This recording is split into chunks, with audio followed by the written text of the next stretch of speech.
Donc Gilbert Frison, je suis sculpteur, je travaille depuis 20 ans en sculpture, j'ai une formation de tailleur de pierre et maintenant je suis spécialisé en sculpture.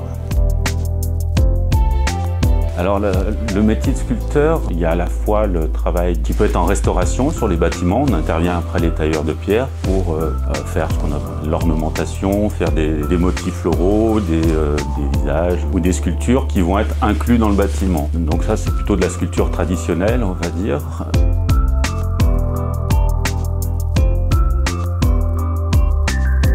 Moi maintenant, je travaille beaucoup plus sur une sculpture contemporaine, sur mon expression à moi, sur ma façon de ressentir la pierre. Je travaille aussi sur commande, je peux faire des bustes, ou des portraits, des statues de personnages. Déjà la pierre, la couleur, la texture de la pierre, la forme du bloc en lui-même va m'inspirer et je vais attaquer directement dans la pierre. Alors la sculpture sur laquelle vous allez me voir travailler est une commande pour la commune de l'île d'Abo. Donc là c'est une sculpture un peu monumentale pour la place des droits de l'homme à l'île d'Abo. Donc je suis parti sur l'idée du livre. Sur l'idée du livre, c'est le code social, c'est les textes qu'on établit entre nous pour le vivre ensemble finalement.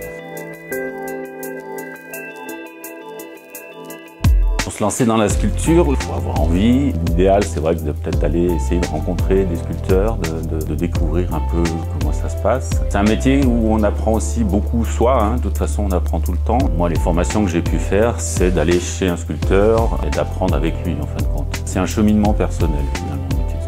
Pour appréhender la sculpture, c'est vrai que c'est bien de passer par le dessin aussi quand même, de passer par l'envie de forme, par l'envie de travailler la matière. La sculpture sur pierre à ce côté, c'est un peu laborieux en tout cas au début. C'est quelque chose qui prend du temps, c'est quelque chose qui demande un peu de persévérance et de patience. On n'arrive pas en une journée à un résultat. C'est aussi un bel apprentissage de patience et de persévérance.